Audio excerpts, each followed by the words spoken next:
Magandang araw kabayan. Para sa aking unang video, tuturo ko sa inyo kung paano ko i-set up ang AutoCAD. Una, gumawa muna kayo ng folder na autosave yung pangalan sa drive D. Para yung autosave mo sa drive D mapupunta, hindi sa drive C. Para hindi bumigat ang iyong drive C. Dito mo hanapin dyan sa browse.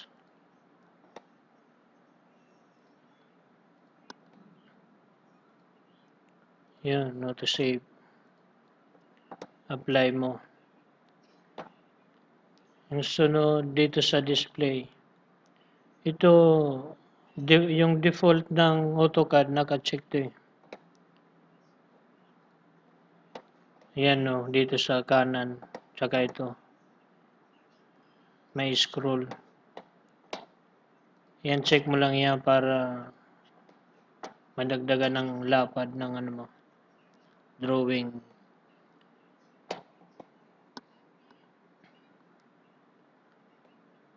Tapos, ito depende lang sa'yo kung ano.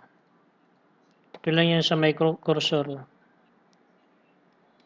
Yung vertical at horizontal na line. Pwede mong pahabaan yan. Yan, mahaba na. Sagad.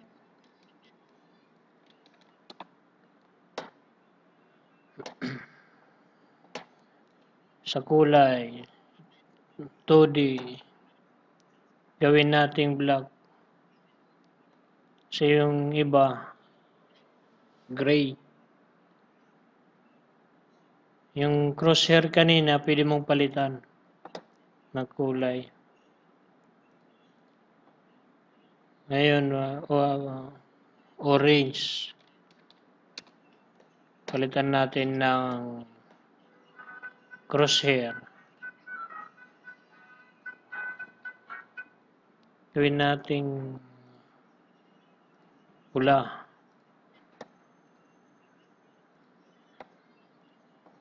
Yan, pula na. Depende lang sa inyo kung anong gusto nyong kulay.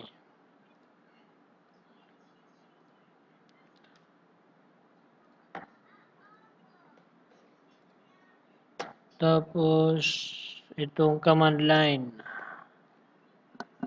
Yung default nito, ano eh, puti. Sa akin, ginawa kong green para mano sa mata. Text, pwede mo ding palitan.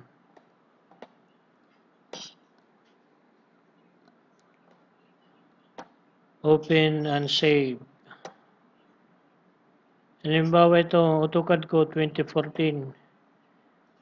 I-save as mo sa AutoCAD 2007. Para yung drawing mo dito, pwedeng ilipat doon sa ibang computer na may mababang AutoCAD.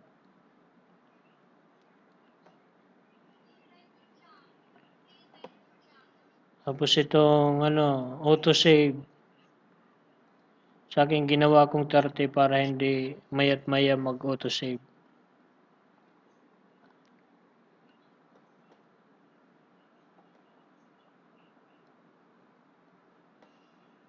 Pwede din itong display full path. Kasi kung walang check yun, ano lang. Yung file name lang ng drawing, yung lalabas. Pag naka-check to, kung saang drive, saang folder nakalagay, makikita.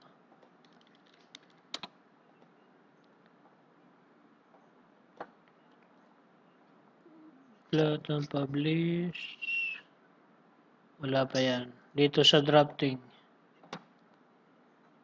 Ito yung pagpipik.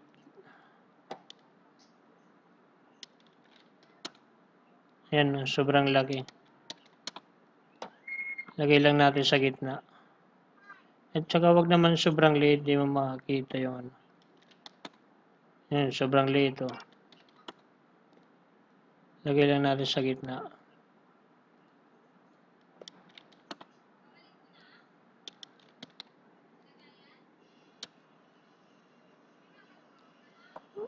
Tapos ito, object snap. Yung default nito, walang check. Pag mag-line ka, dyan dadaan. Mga ano, dimension. Halimbawa, dimension mo to. Posibleng mapik yun. Yan o. Sa hats yan. Hats yan. Hats.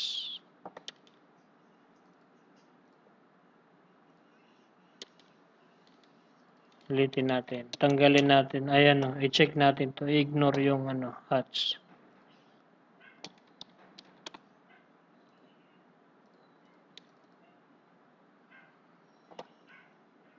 Doon lang talaga siya. Walang ibang mapipik. Dalawang kanto lang.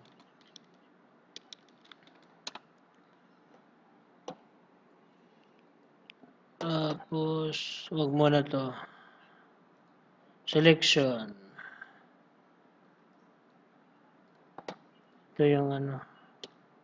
Yan, lumaki. Lumaki yung square.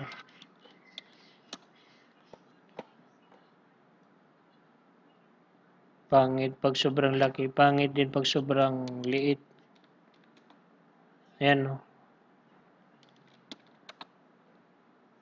Dapat tama lang. Itong sa selection mo dito.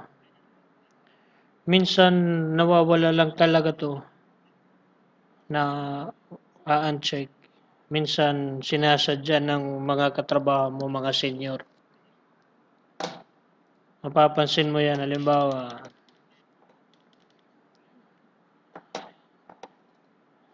ito pula. Pula, di ba? Ayan, hindi nagbago. Pero dito makikita mo pula. Ito. Tingnan mo, pareho by layer. Pero dito, by layer, pula. Tapos pag mauna ang selection kaysa sa command, hindi gagana. Gamitin natin unahin muna natin yung command. Halimbawa, copy. Gagana yan. Pero pag mauna ang selection, mag-pick ka muna ng object tapos saka ka mag-command. Copy. Wala, hindi yan gagana. Pag mapansin mo yung dalawa na yun, mag-option ka na, punta ka dito. I-check mo lang yan. Balikan natin to pula. Ayan, pareho pula na. Pareho pula. Papalitan mo green. Tapos kanina, pag nakaselect ka na tapos mahuli ang command, hindi gagana. Ayan. Nag-pick ng object. Saka pa lang yung command. Copy. Gagana na yan.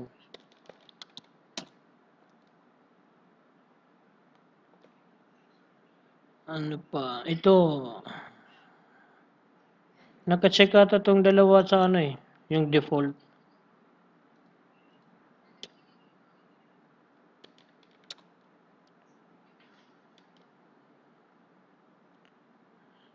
Yan. Wala pang command yan.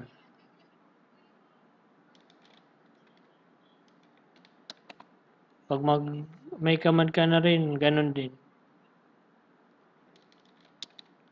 Sa akin, tinatanggal ko yan. Tsaka ito, isa lang. Tinatanggal ko yan. Kasi kung mag-select ka, ganun din no.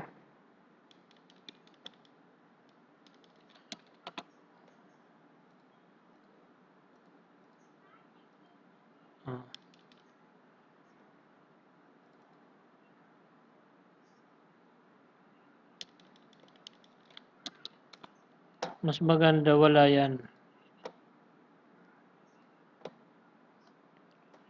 Tapos itong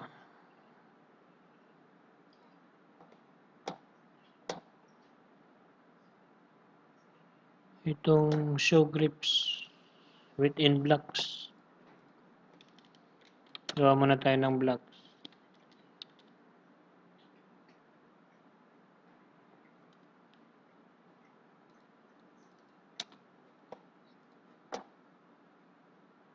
Gagawa pala kayo ng block.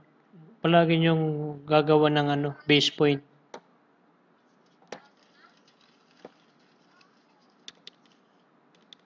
Kasi halimbawa mag-i-stretch ka, sasama yan sa mga plano,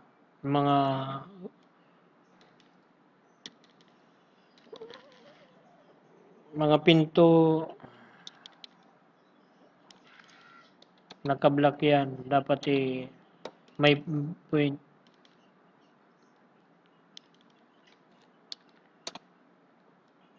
Ito pala yung ayan, madaming grip.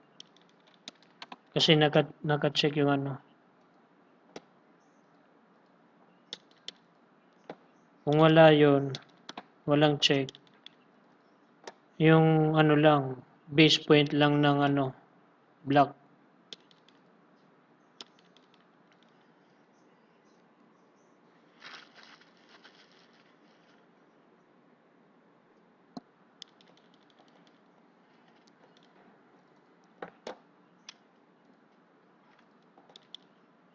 Tapos, yun lang sa option. Wala na dito. Itong F3.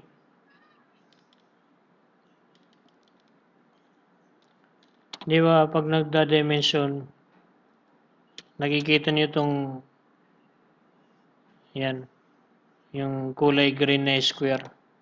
Pag pick ng kanto.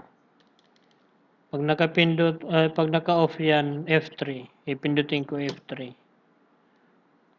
Object snap off. Hindi mo yan mapipik.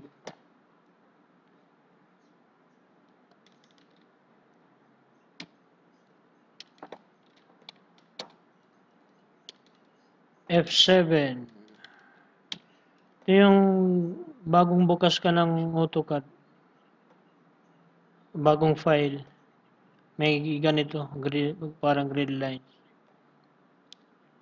Maano lang yan. Sakit sa mata. Tanggalin na lang yan. F7 lang yun. Itong F8. F8 para matuwid ang paglinya mo. Ayan. Kasi pag naka-off yun, or to off, ayan, hindi ka magagawa ng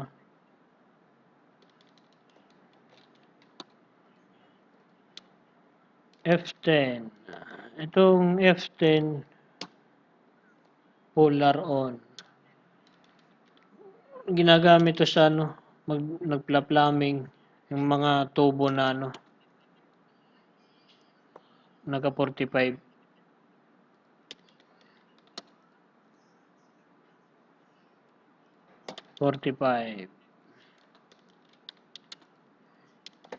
F12.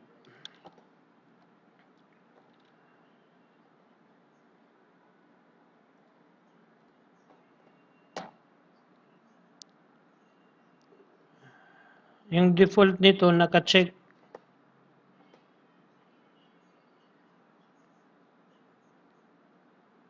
Yan. Nagsusukat. Ayan mga sukat Yung nakikita nyo, 197.0 to 90 degree. Pag wala yan, pang paano lang yan, patagal. Pag wala yan, tuloy-tuloy lang.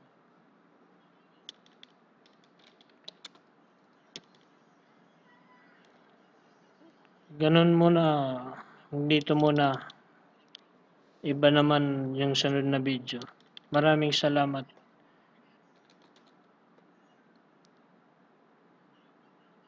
Salamat sa panonood. Please subscribe, like, and comment. Maraming salamat.